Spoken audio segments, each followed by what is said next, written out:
Hi, I'm Dr. Lindsay Rogers.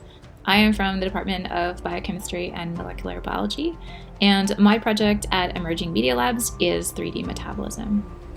So for 3D metabolism, our team is really interested in using emerging media to represent complex networks. And the complex network that we are working towards representing is cellular metabolism. So for some of you that aren't biochemists or biologists, metabolism is really defined as the really complex set of chemical reactions that occurs within sort of all organisms to enable all kind of biological processes to occur. So this term, our team has been really working towards expanding our network within Unity, and we've also been working to incorporate a linked open data structure to our network. So we've built a wiki instance, and we're working towards linking that wiki instance to our network to enable us to link to several sources of public data. So I'll stop there and let other members of our team talk about some of the details of the things we've been working on. Bye. Hi, everyone, and welcome to the 3D Metabolism Project Showcase. Before we begin, I would like to shortly introduce the current team. Dr. Lindsay Rogers is our principal investigator. My name is Nico, and I am the current technical lead. Our software developer is Dante Saran. Our 3D artist and UI designer is Kim Nip. Joshua Yoon is our undergraduate academic advisor, and Rayan Syed is our academic advisor. I would like to take this time to pass the mic to Rayan to talk about the subject matter of our project. Thank you, Nico. I would like to start by showing this traditional 2D view of the complex metabolic pathway found in the human body. Each pathway breaks down one of the hundreds of different molecules that circulate in our body. Additionally, each pathway also intersects other pathways, as one molecule can be part of multiple different pathways. In order to simplify this diagram, a 3D metabolism network was created to help users view the network from a different perspective and also show the dynamic quality of metabolism in our body. This term, we have transitioned away from our original A-frame prototype and are now currently using the Unity engine. We also have scaled up our data to support additional visualizations, animations, and 3D models to include more coverage of the 200 and 300 level biochem curriculum. We have launched a biochem-tailored WikiBase to contain the data. I will now pass it over to Joshua Yoon to talk more about the 3D models. My main job this summer was to find the best way to map and visualize the different metabolic pathways as a network.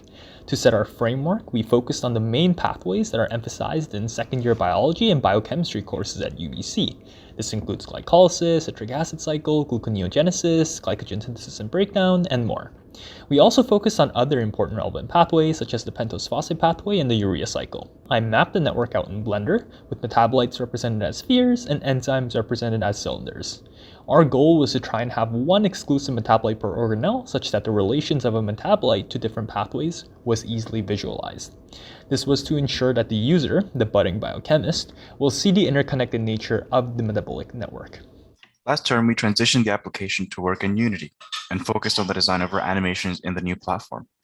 This term, we've implemented a few extendable systems related to these animations and how metabolic data stored in WikiBase can be expressed in a 3D graph.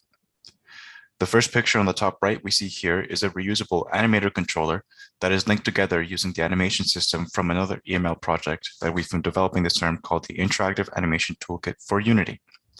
Along with this animation system, we developed a scrub bar for students to be able to see and control the animation in progress.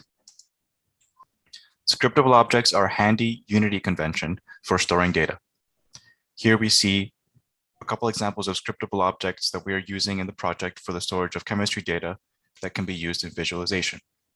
Keeping with the theme of extendability and reusability, I'll now pass it out to Josh and Kim to talk about some of our tailored biochemistry animations.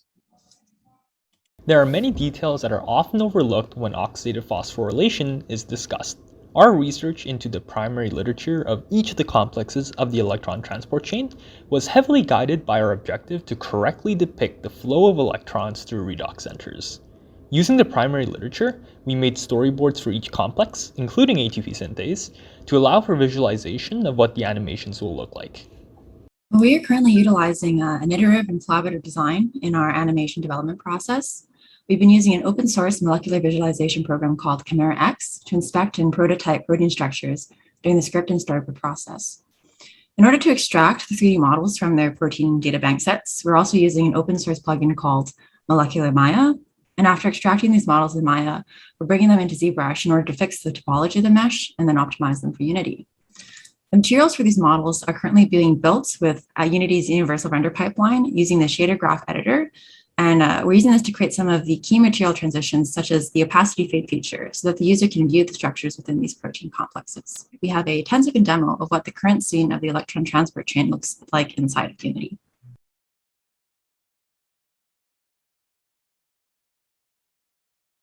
This term, we worked on the WikiBase and the UI element on Unity.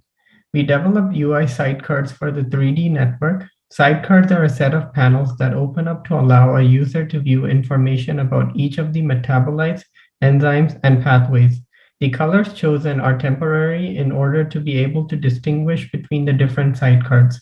It also provides links to important websites for information and the Wiki Database. Additionally, this term, we worked on the WikiBase. My goal was to design a Wiki database that is easy to navigate and also rich with information, so students are able to find the necessary information to succeed in their courses. To support our application, we turn to WikiBase. This is an open source project that acts like a database for our needs, but further has the human-readable interface reminiscent of Wikipedia. Having WikiBase be containerized with Docker allows for fast deployment and easily reproducible modeling of data. The 3D Metabolism project leverages WikiBase by staying up to date via a sync functionality developed in-house for the project.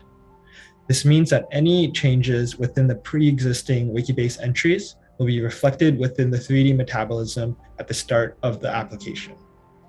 Thank you all for your time today in learning more about what the 3D Metabolism team has been up to.